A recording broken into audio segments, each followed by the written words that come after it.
Saint Josephine Bakhita, 1869 to February 1947, was a Sudanese-Italian Canossian religious sister who lived in Italy for 45 years after having been a slave in Sudan. In 2000, she was declared a saint. She was born around 1869 in Darfur, now in western Sudan, in the village of Algosa, west of Nyala. She was of the Daju people. Her respected and reasonably prosperous father was brother of the village chief. She was surrounded by a loving family of 3 brothers and 3 sisters. As she says in her autobiography, "I lived a very happy and carefree life without knowing what suffering was." In 1877, when she was 7 or 8 years old, she was seized by Arab slave traders who had abducted her elder sister 2 years earlier. She was forced to walk barefoot about 600 miles to El Obeid and was sold and bought twice before she arrived there. Over the course of 12 years, from 1877 to 1889, she was sold 3 more times and then given away. Bakhita was not the name she received from her parents at birth. It is said that the trauma of her abduction caused her to forget her own name. She took one given to her by the slavers, Bakhita, Arabic for lucky or fortunate. She was also forcibly converted to Islam. In El Bayid, Bakhita was bought by a rich Arab who used her as a maid for his 2 daughters. They liked her and treated her well, but after offending one of her owner's sons, possibly by breaking a vase, the son lashed and kicked her so severely that she spent more than a month unable to move from her straw bed. Her 4th owner was a Turkish general, and she had to serve his mother-in-law and his wife, who were cruel to their slaves. Bakhita says, "During all the years I stayed in that house, I do not recall a day that passed without some wound or other. When a wound from the whip began to heal, other blows would pour down on me." She says that the most terrifying of all her memories there was when she, along with other slaves, was marked by a process resembling both scarification and tattooing, which was a traditional practice throughout Sudan. As her mistress was watching her with a whip in her hand, a dish of white flour, a dish of salt, and a razor were brought by a woman. She used the flour to draw patterns on her skin, and then she cut deeply along the lines before filling the wounds with salt to ensure permanent scarring. A total of 114 intricate patterns were cut into her breasts, belly, and into her right arm. By the end of 1882, El Obeid came under the threat of an attack of Mahdist revolutionaries. The Turkish general began making preparations to return to his homeland and sold his slaves. In 1883, Bakhita was bought in Khartoum by the Italian vice-consul, Callisto Legnani, who treated her kindly and did not beat or punish her. 2 years later, when Legnani himself had to return to Italy, Bakhita begged to go with him. At the end of 1884, they escaped from besieged Khartoum with a friend, Augusto Michieli. They traveled a risky 400-mile trip on camelback to Suakin, which was the largest port of Sudan. In March 1885, they left Suakin for Italy and arrived at the port of Genoa in April. There, they were met by Augusto Michieli's wife, Signora Maria Turina Michieli. Callisto Legnani gave ownership of Bakhita to Turina Michieli. Bakhita's new owners took her to their family villa at Zianigo near Milano, Veneto, about 25 kilometers west of Venice, 16 miles. She lived there for 3 years and became nanny to the Michieli's daughter Alice, known as Mimina, born in February of 1886. The Michelis brought Bakhita with them to the Sudan, where they stayed for 9 months before returning to Italy. Suakin on the Red Sea was besieged, but remained in Anglo-Egyptian hands. Augusto Micheli acquired a large hotel there and decided to sell his property in Italy and move his family to Sudan permanently. Selling his house and lands took longer than expected. By the end of 1888, Signora Torina Micheli wanted to see her husband in Sudan, even though land transactions were not finished. Since the villa in Zianigo was already sold, Bakhita and Mimina needed a temporary place to stay, while Torino went to Sudan without them. On the advice of their business agent, Illuminato Cecchini, on November 29, 1888, Torina Micheli left them in the care of the Canossian sisters in Venice. There, cared for and instructed by the sisters, Bakhita encountered Christianity for the first time.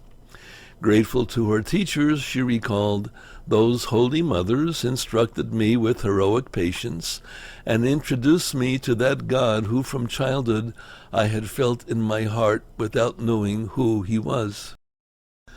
When Mrs. Micheli returned to take her daughter and maid back to Suakin, Bakhita firmly refused to leave. For 3 days, Mrs. Micheli tried to force the issue, finally appealing to the king's attorney general, while the superior of the Institute for Baptismal Candidates, catechumenate, that Bakhita attended, contacted the Cardinal of Venice about her protégé's problem. On November 29, 1889, an Italian court ruled that because the British had outlawed slavery in Sudan before Bakhita's birth, and because Italian law had never recognized slavery as legal, Bakhita had never legally been a slave. For the first time in her life, Bakhita found herself in control of her own destiny.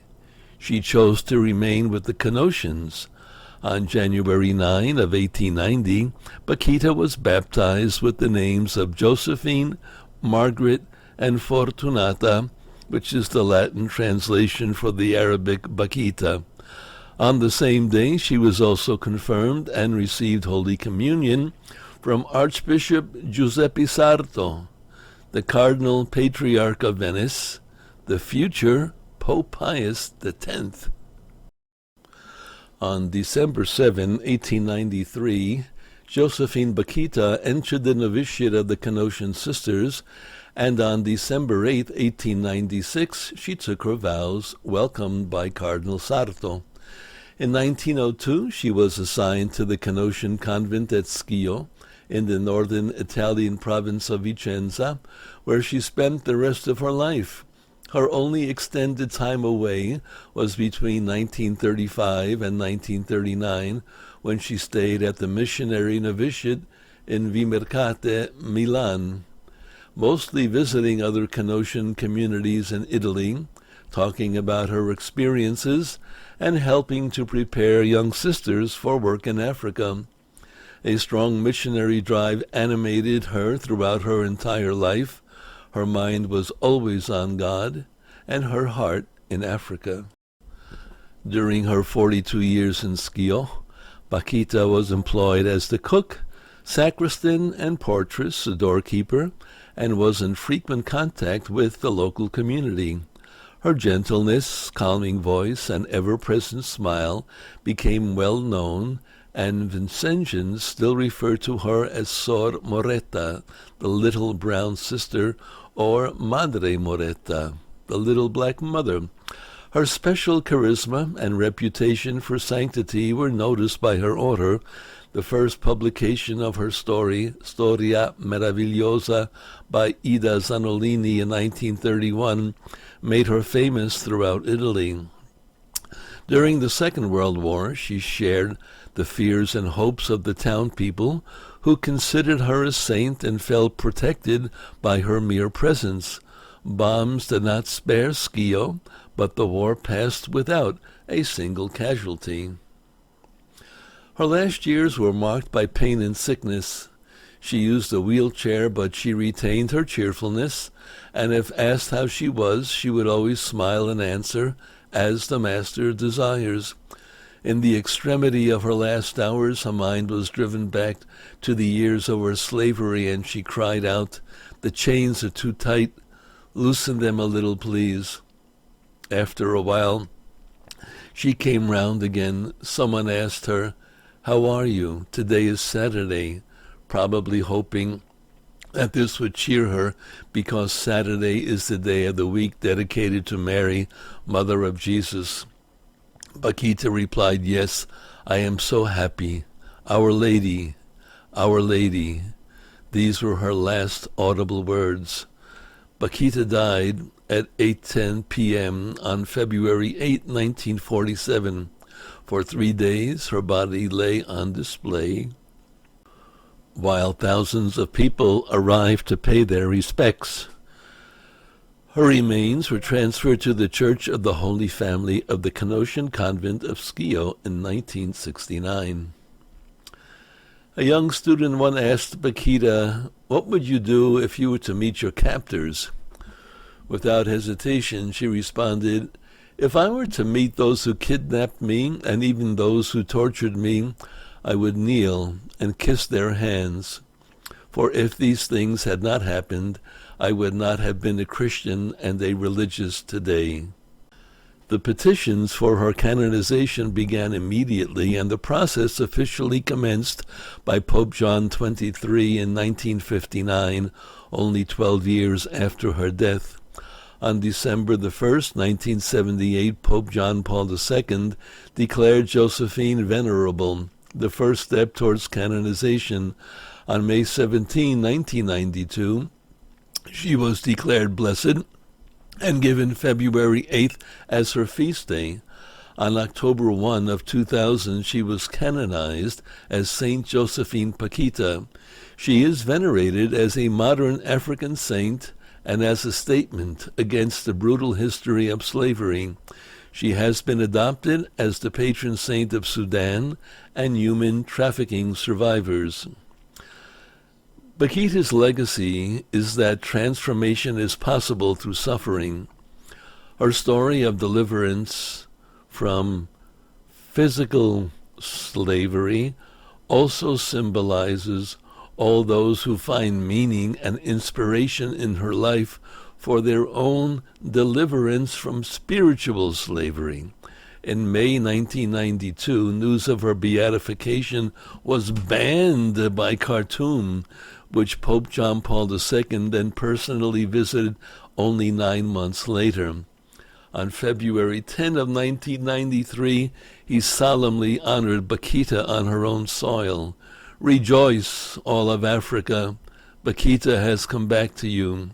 The daughter of Sudan, sold into slavery as a living piece of merchandise, and yet still free, free with the freedom of the saints." Pope Benedict XVI, on November 30th of 2007, in the beginning of his second encyclical letter, Spe Salvi, "In Hope We Were Saved," relates her entire life story as an outstanding example of Christian hope.